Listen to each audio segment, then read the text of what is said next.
All right, that's all I got. Thanks. So my first speaker meeting was a lot of dysfunction, so I'm going to try and touch on a little bit of that, but try and start with my recovery, because I never really got to what keeps me clean today the last time I spoke. So I got 9 months, which is awesome. That's the longest I've ever been clean outside of institutions, and so that's amazing. I have a home group. I do service work. Too much service work sometimes gets overwhelming. I work steps. I have a sponsor, and I'm getting ready to start sponsoring some guys. When I first came into recovery, I was kind of like forced into recovery. It was like a requirement of this treatment program that I joined when I got out of prison. And I was like, oh, fuck this program, fuck these people, they're all just faking it. They're all here be like me, they have to be here. And so I kept coming, and I would just kind of sit in the back of the room and be really quiet. And I was rapidly approaching the end of this program, and it was crazy. I actually started like seeing people that I knew from before who were actually clean and in recovery and doing really well. And I was like, oh shit, you know, this guy's definitely not faking it, because I seen him at his worst and he's looking really good, and I kind of want that.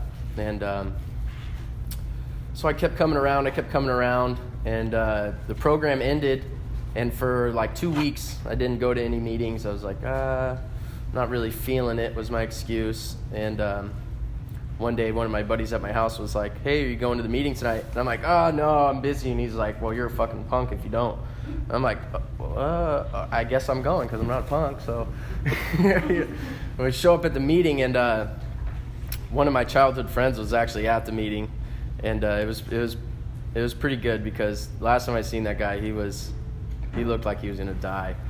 And he's like, well, come back tomorrow and I'll be here and we'll catch up or whatever. I came back the next day, and he wasn't there. I haven't actually seen him again. So I started coming to meetings, and I started making friends and actually getting involved. And I didn't really get a sponsor for a minute, and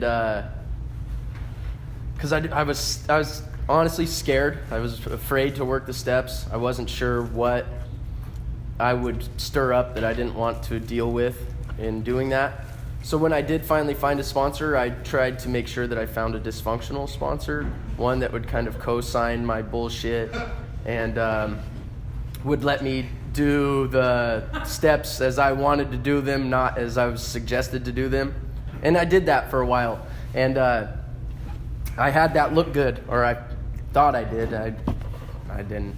But so I did that for a while, and I kept wondering why nothing was changing. Because even though I was clean, and even though I was coming to meetings, and I was living in clean living and all this, nothing was changing in my life. I still had all the same character defects that I've always had, where my relationships are chaotic, and the jealousy, the mistrust, the lying, the stealing, the whatever, you know, nothing ever had changed in my life. And relationships in my family were kind of changing, but not so much as I thought they would. And that's because I was still carrying a lot of resentments towards these people. They were carrying resentments towards me. I would never apologize for anything that I'd done, because I'm like, well, fuck you. It's half your fault too. And so I dropped my sponsor, and then I got another sponsor. And I thought it would be a better choice, but I picked a sponsor who had like the exact same character defects that I have. So yet again, here I am getting all my shit co-signed.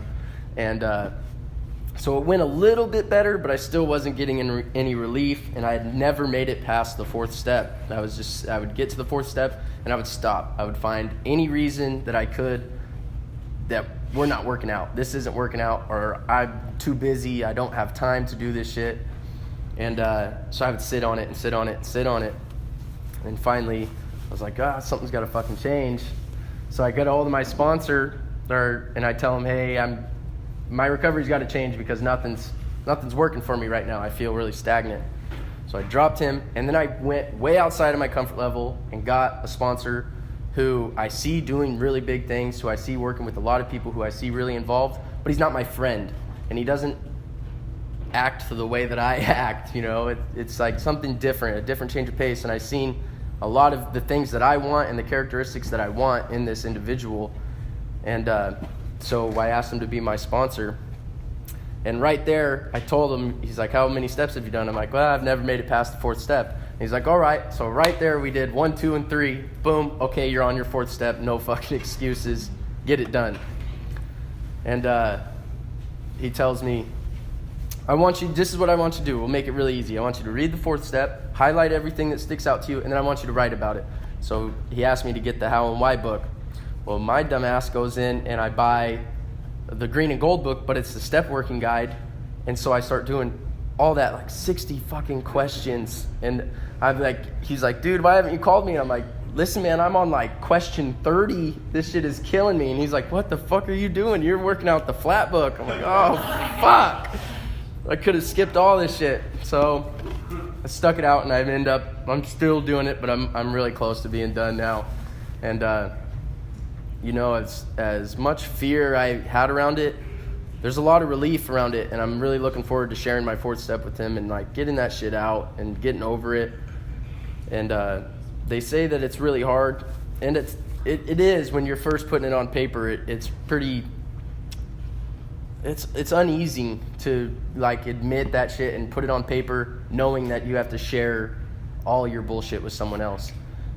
But at the end of the day, like carrying that shit around is heavy as fuck too, and carrying that around makes me feel like a bad person, that I'm like hiding these secrets or like feeling like I'm less than everybody else, when in reality there's a lot of people who have walked in my shoes. There's a lot of people who have done similar shit or worse shit or better shit. It doesn't matter. It's that I don't have to carry that shit alone anymore. I don't have to do it alone, and it's really relieving. And so I'm fucking grateful to be able to do that today. And that's what keeps me coming back and keeps me coming to doing shit like this. And this isn't exactly what I would normally do, but someone told me a long time ago, if someone offers you a position to come and speak, you can't turn that shit down. And so I'm driving in my fucking car, and I get a text message, hey, we would like you to be our guest speaker. And I'm like, I guess. Yeah, I'll do it. You know, and so here I am, and I'm grateful to be here and grateful to be able to share my story with everybody and hope that it can help somebody else. That it's not all fucking rainbows and this what it's cut up to be. It is what you put into it, and if you only put in a little bit, you're not going to get everything that you want back. So just keep fucking just pushing yourself and put it all in, and you're going to get fucking everything back. And so with back, I'll take you back now to my chaos. So really briefly, I'll touch on how I got to Oregon. So I grew up in a really, really podunk fucking town in Texas, Quitman, Texas. I lived on a little ranch in like a 2-story shack. It was me, my mom, my dad, my 2 brothers, and my 2 sisters. And then we had another little shack, like a little shop off to the side. And there was this dude that lived in it with a big ass potbelly pig, and that was like the meth lab. They all cooked dope out there. Super redneck. And I was too far out of any school district, so I didn't go to school. And so I had never had any education or anything like that. My sisters kind of did and didn't until we moved there. So we were a pretty illiterate podunk family. My dad was a mechanic. My mom was, she built like trailers or some shit. And so pretty much just ran around in the middle of nowhere. Our closest neighbors were like 1 mile and 2 miles, and just did whatever I wanted. And my mom was a pretty bad crackhead. My dad was a raging alcoholic, and he was a meth addict. And it was constant chaos in the house, constant fighting, constant battling. Anytime Dad came home and you knew he was on a bender, it was go to your room and just try and stay out of the fucking way, because if you get in his way, then he'll knock you down to get wherever he's trying to go. And so that became the norm in the house. The drug use was very apparent. Nobody tried to hide it. It was just, it is what it is. Nobody was going to come over that wasn't supposed to come over. We were in the middle of fucking nowhere. So there towards the end before I moved to Oregon, my dad started getting really bad, and he would like beat the shit out of my mom, like bad. And it was just normal, and my mom would justify it the next day when she's all fucking black and blue. And so my sisters and my brothers started staying out. They would be gone all the time. They didn't want to deal with it. I was young. I was like 8, so I didn't really have a choice. I was kind of just stuck. And then one night, they're fighting really bad, and I'm just kind of upstairs doing my thing, and I hear the door slam, my dad peel out or whatever, and I go downstairs, and my mom's actually laying in the kitchen, and she's in a puddle of blood. My dad had just stabbed her 27 times. And she's freaking out. She's like in and out, and we don't have a phone. Like we're at this place where it's like 1 month we have power, 1 month we have water, and like just back and forth. And so we didn't have power at this time. Everything's kind of like kerosene lamps and shit. And so I had to walk down the street to the nearest neighbor's house, which was a mile away, and call an ambulance. And when the ambulance and the police showed up at her house, she said that, somebody had tried to break in, and I like co-signed that, oh yeah, someone tried to break in or whatever, and I heard some shit. And that was like the first time I told a real lie. And so my mom went to the hospital. She had to have a blood transfusion. She almost died. And so 3-4 days later, after she got out of the hospital, we packed all our shit, and my aunt came down from Oregon in a U-Haul, and we drove back to Oregon. And I've been here ever since.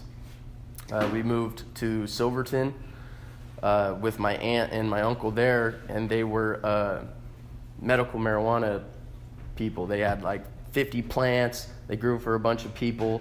And my job, I hadn't been enrolled in school or anything yet, and so my job was they taught me how to manicure the plants and take care of the plants, and that's what I did. And then finally I got enrolled in school when I was about 9. I believe it was like 2nd or 3rd grade, and I walked into school, and this was the first time I've ever like been in a school, and here's this little redneck kid who talks with a super bad accent, super illiterate. I can't read, can barely write. I look different, talk different, Needless to say, I didn't have any fucking friends, and everybody kind of fucked with me.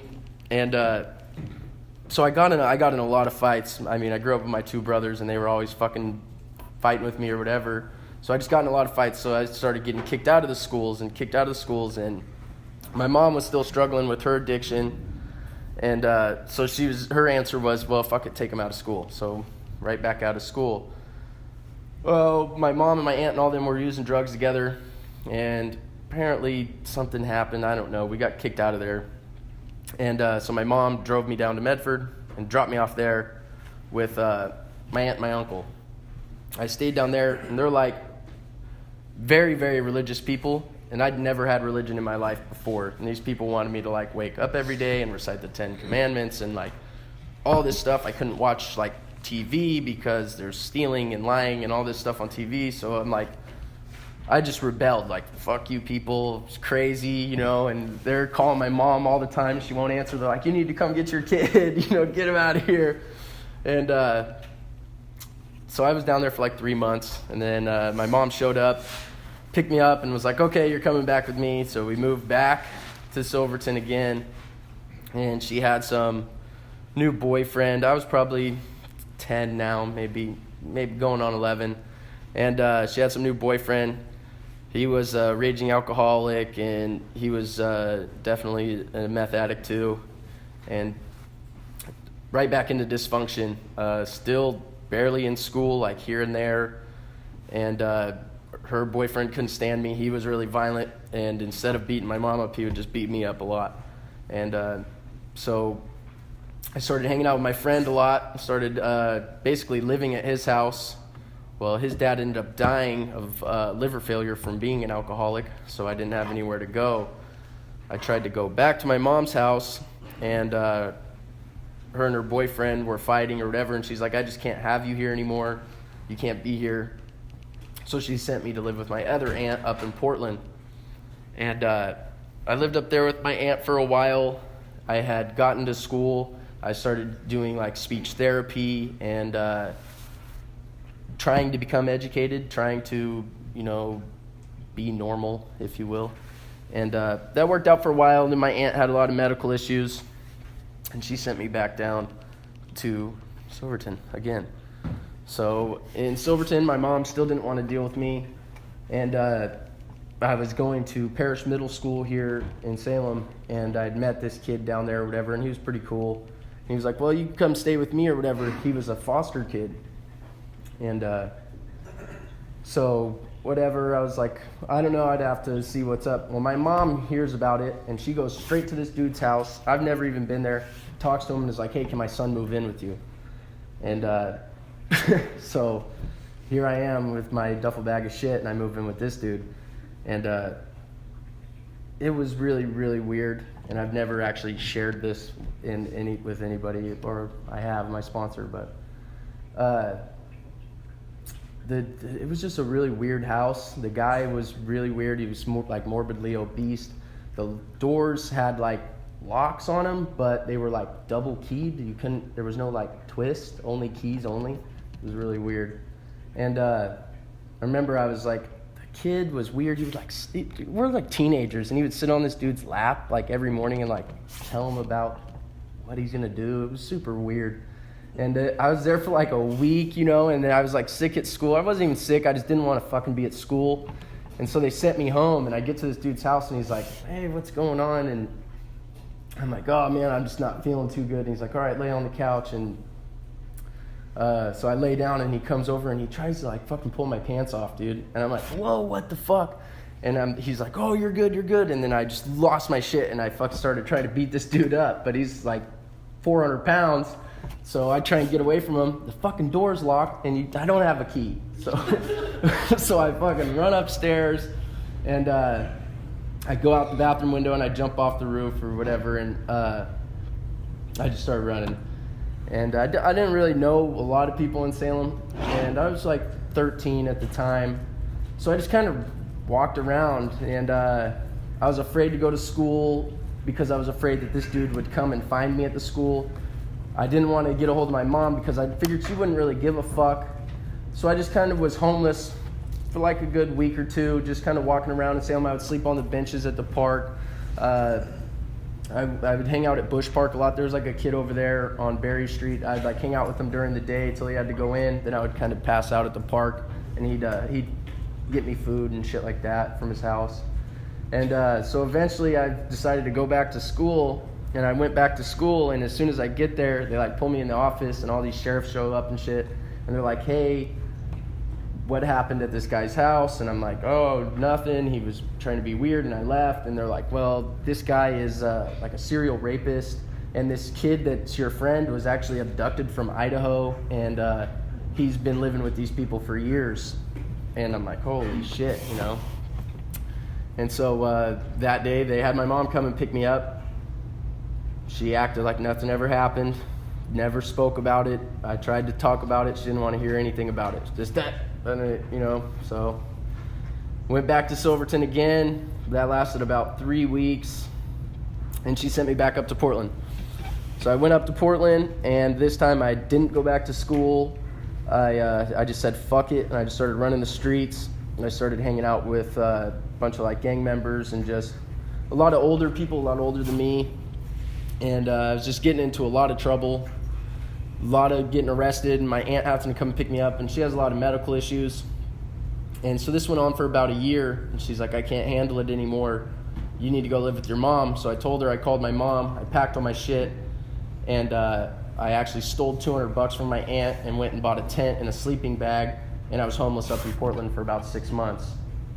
And I'm like 15 at the time.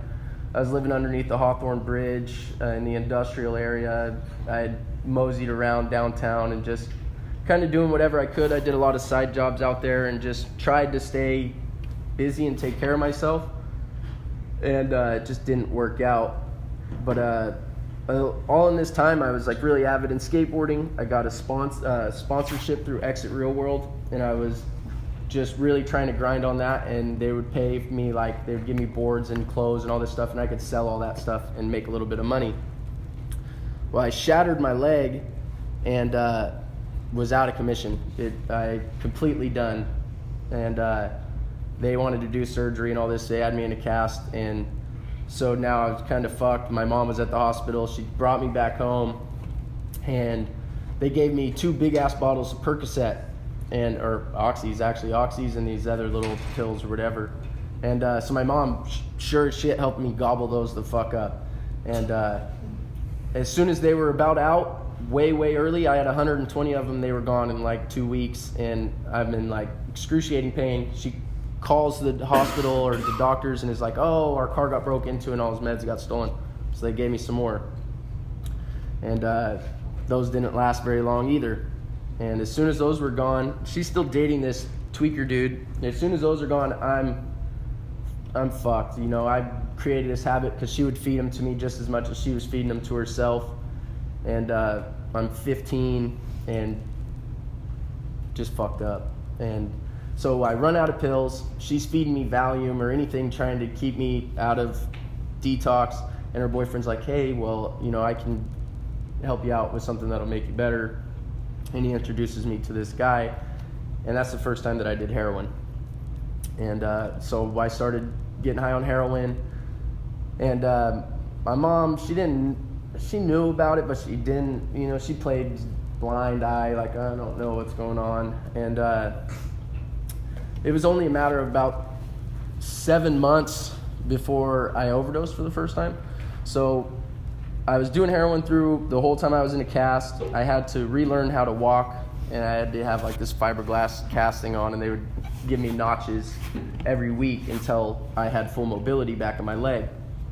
And so after that, I finally got all that shit off, and then I was running and gunning as much as I could now that I knew what this shit was, and I could make all this money, and I could fucking stay high on other people's money instead of having to fucking find my own way. And so I tried doing that for a little bit. I ended up getting a girl pregnant, and she's like, oh, you need to stop doing drugs. So what did I do? I did more drugs. I'm like, fuck that. And I ended up overdosing, and I didn't really have anybody. Like, my mom and her boyfriend were gone all the time. They'd take like trips and they'd just be gone for weeks, months. And so I'm at my house, and I overdosed, and I knew I was really, really fucked up. And I knew that if I stayed there by myself, I was gonna die. And so I tried to call my mom, nobody answered. So I didn't really have anyone else to call. So I just started walking. I was like, oh, if I stay awake, then I'll be okay. Well, it became harder and harder to stay awake. So I started making my way to the hospital in Silverton. And when you get to the bottom of the hill of the hospital, there's like a really fucking long staircase, like abnormally fucking long, dude, like stupid long. And I'm trying to get up this fucking staircase, and I'm just getting heavy and heavy, and I end up like basically crawling up this fucking staircase. And I get into the hospital, I just crawling, slurring, and I throw my ID, and I'm like, I fucking overdosed. And that's the last thing I remember. I just blacked out. And I wake up in OHSU. I've been in a coma for 2 weeks. I died. They revived me or whatever. And because I was on a whole lot of other shit, not just heroin. And this doctor comes in, and he's like, well, in the state of Oregon, if you overdose as a minor, you have to go to the psych ward. So I have to go to the mental institution at Providence Hospital on the top floor. And I'm there, and I'm like fucking sick as shit, dude. Like detoxing bad. And this is right around the same time as like the bird flu shit. And so these motherfuckers think I got the bird flu, and they like quarantine me. They fucking quarantine me, and they're taking all this blood and giving me all these shots, and I'm like, I can't sleep, I have headaches, I'm shaking, I'm shitting, I'm just miserable. And finally, after like a week of them just poking and prodding at me and fucking me up, like right when I'm starting to get better, they're like, oh, you have an opium problem, right? Here's some more opiates. And they fucking start giving me more opiates. They let me out of the mental institution about 2 weeks later after they fed me opiates the entire time. And so I got out, and like 2 days after I got out, my son was born.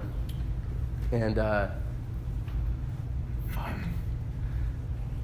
my son's mom didn't want shit to do with me. Her family, we were minors, you know what I mean? And her family didn't want shit to do with me because they just heard what happened and all this shit. And they're like, oh, fuck this dude, he's bad news. And so I didn't want to go back to my mom's. I didn't want to do any of this shit. So I went and got my GED, and then I got a job, and I went and I got emancipated. And because while I was in the hospital, my mom told me, basically, you can't come back to my house. Me and my boyfriend don't want you there. So that's what I took. I took that route, and I went and I got emancipated. I got a job, and I tried to just get my shit together. And it worked for a while. I ended up getting back with my son's mom, and her husband. Her husband hated me because when I first met him, I was actually, that's probably a better story for another day. But needless to say, my dick got put in his face, and he didn't like that very much. And it was a bad time. I was trying to escape out the window naked, and he was standing there like, I'm right here, and I was naked. So it was just bad. He hated me ever since then, and so they got a divorce, and so her mom was cool with me and let me move in with them, and I lived with them for a while, and fucking well, lo and behold, her mom tried to sleep with me, and I wouldn't sleep with her, and so she kicked me out. So I got an apartment, and I was 18, her daughter was 17. We moved in together into my apartment, and I thought everything was going really good and all this and that, and I started, one of my buddies had a bunch of pills, and he was selling them to me for cheap, so I started doing pills again. And my son's mom didn't know about it for a while, and then I kind of got caught, and so I just kind of introduced her. She had never really done drugs, just smoked pot, and I introduced her to pills and started doing pills with her. And so my habit kind of doubled because I'd have to buy twice as much to stay good. And that worked for a while, and then my buddy ended up getting in trouble and going to jail, so I didn't really have a plug on pills anymore. So I got a hold of my buddy, and I went back to heroin, and I started doing heroin. And the fucking fucked up selfish part is my son's mom was detoxing the whole time, and I had heroin, but I was fucking ashamed that I was doing heroin again, and so I didn't want to tell her. So I sat there and I watched her be sick the whole time that I was getting high, and it was miserable, but at the same time I felt great, so fuck her, right? But finally, after she felt like shit for like 2 days, I was like, listen, I have this shit. And at first she was really mad, and then she was like, well, if it'll make me feel better, then I'll do it. And bam, there started her addiction for her.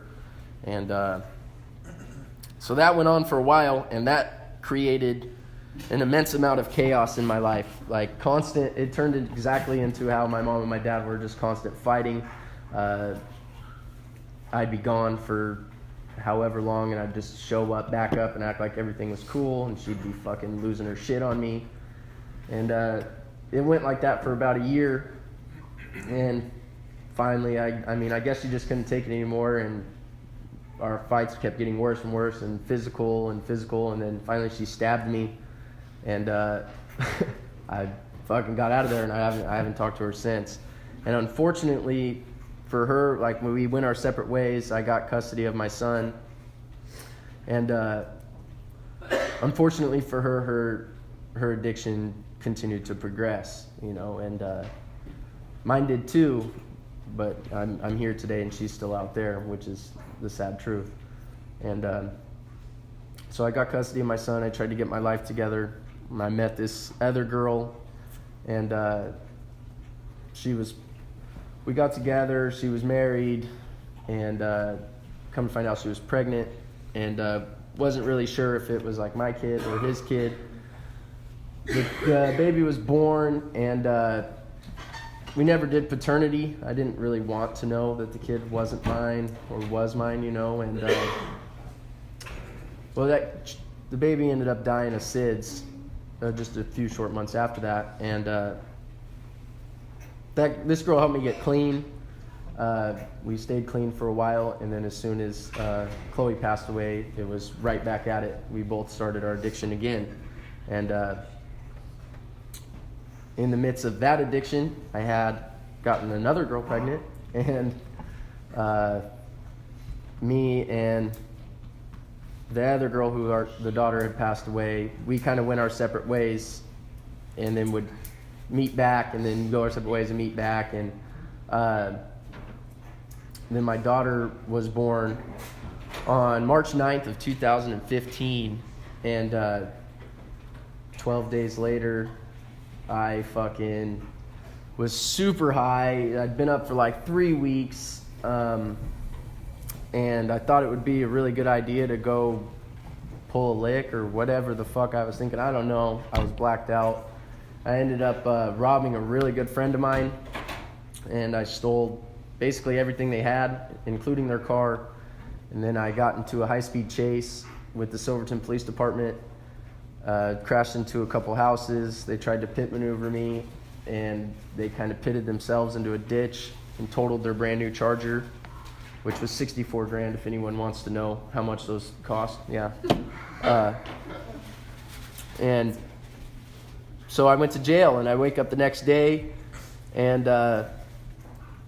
they're like, dude, you had a hell of a night. And I didn't really remember anything. I'm like, really? What's up? And they're like, yeah, you have 11 felonies. You're fucked.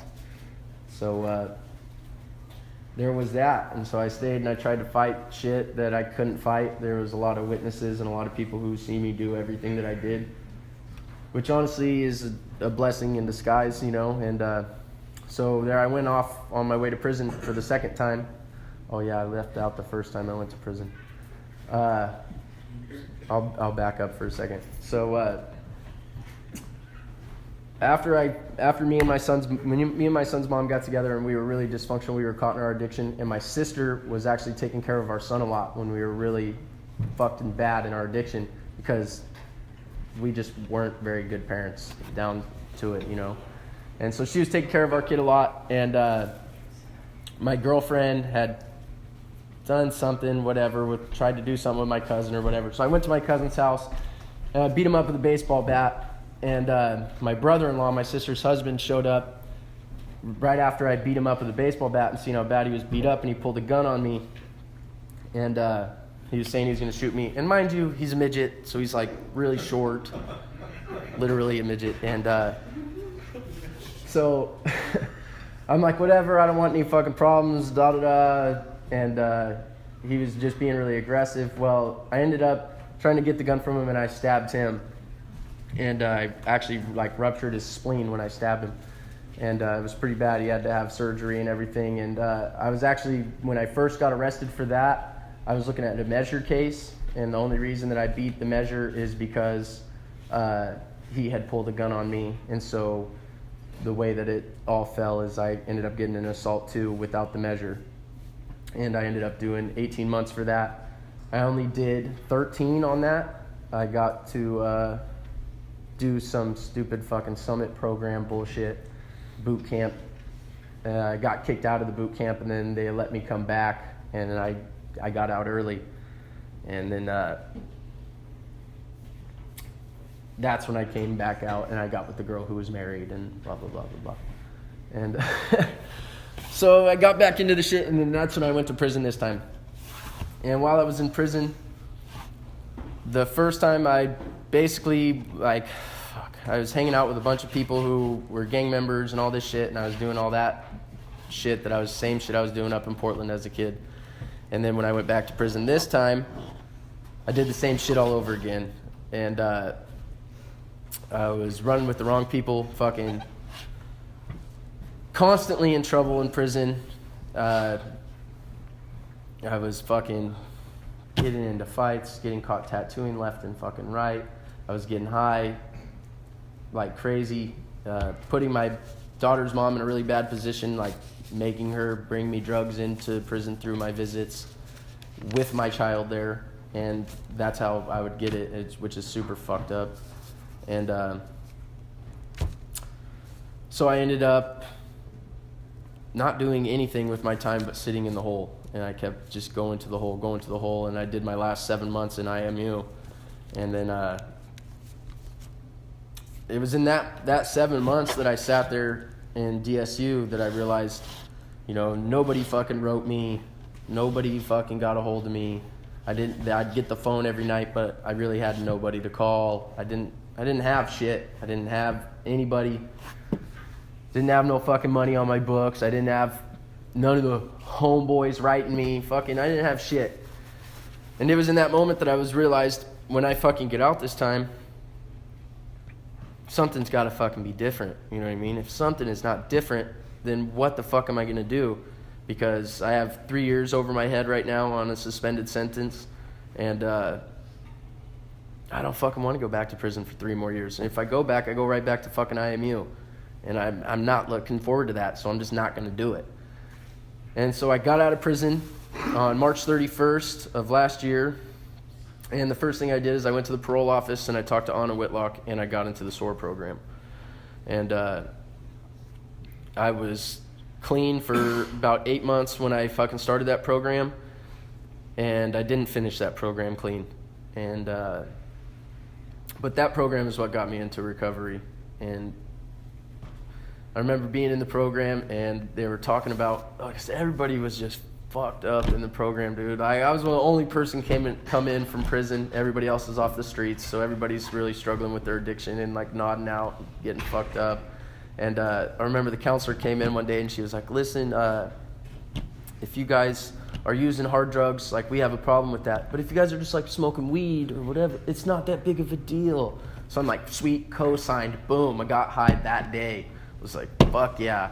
So I started smoking weed and getting drunk and fucking being stupid. And I was living in a clean living at the time. And it caught up to me. They UA'd me and fucking boom, kicked out. Now I'm fucking homeless again. And for what? To fucking smoke weed and drink and shit when I was just doing really good. And I just built all this trust with my family that I hadn't had. And I fucking threw it all away because they're like, oh, you got kicked out. They don't get to see the UA. They're like, I know you're fucking using heroin again. You're fucking doing something. They're not going to kick you out for weed because they don't understand recovery and like how these houses work and shit. And so I was homeless there for just a couple of days. Not really homeless because my parents own a bar. So I went and I stayed in the apartment above the bar, which is like the best place for someone in recovery, right? Especially when all the drinks are free. So, needless to say, I was fucked up for a couple days. I don't really remember. And I was like, fuck this. I gotta go back to Salem. So I come back to Salem. I'm still in the SOAR program. I just missed like 3 days. And I walked into Tim Trabosh's office and was like, listen, dude, you gotta fucking help me out here. I need a place to go that's fucking clean. And I just need to take this shit seriously. And so he got me into this house that I live at now, Bridges to Change. And I've been there for 7, almost 8 months now. And, I've been there fucking 9 months. God damn, I'm a loser. But I got in there, and that's when I started taking my recovery seriously because I got another taste of exactly what my life had been like for so long. And I thought that every time I get that taste of like, oh, I'm doing good, I got that look good, that feel good, oh, everything's going good, I think I got this shit licked, I can use and get away with it and still be me and still have all the benefits of being clean and being a good person. And for me, in my life, it doesn't fucking work like that. Every time I fucking use, everything goes to shit. It's only a matter of time, and I can maybe maintain it for, a couple weeks, a couple months, maybe even a year. But it's only a fucking matter of time before it all falls apart, before my look good is not looking good anymore. And so I got a taste of that again, and it fucking sucked. And so I started coming to the rooms again, and I got involved heavily. Like, I tried to do everything I could. Fucking Barry made sure of that, you know what I mean? And had me up there doing floors and shit. But, for the first time in my life, coming into these rooms, I have real friends. I have people that when I'm struggling today, or if I'm fucking, anything's wrong, I have someone I can fucking call today. You know what I mean? I never had that before in my life. I'm always sitting there going, I don't have anyone to call, I don't know who to call, or whatever, call and no one answers. Today, I have people who will answer their fucking phone. I have people who will come to me, or I can go to them, who will fucking help me out, like genuinely help me out with something that I need. I've made lifetime friends in this program. I've shared fucking countless hardships with people and helped them walk through their shit, and they've walked with me through my shit. And I know today, without a fucking doubt, that I don't have to fucking use no matter what. It doesn't fucking matter what happens to me. And since I've been clean, it hasn't been fucking great. It hasn't been great. I'm fucking human, and I'm still trying to learn how to not be so fucking dysfunctional. I've ruined many relationships. I've fucking stayed in my ways. I've changed jobs like 5 fucking times because they're the problem, not me, right? And it's not easy, but the more that I do it and the more that I am like open and honest about what the fuck is going on with me and why it is that I'm doing these things, the more I have an understanding of why it is that I'm doing these things, and I'm able to adjust and correct myself when I start to fuck up again. I'm able to admit when I'm fucking wrong. I'm able to reach out and ask for help when it's uncomfortable as fuck and I don't want to.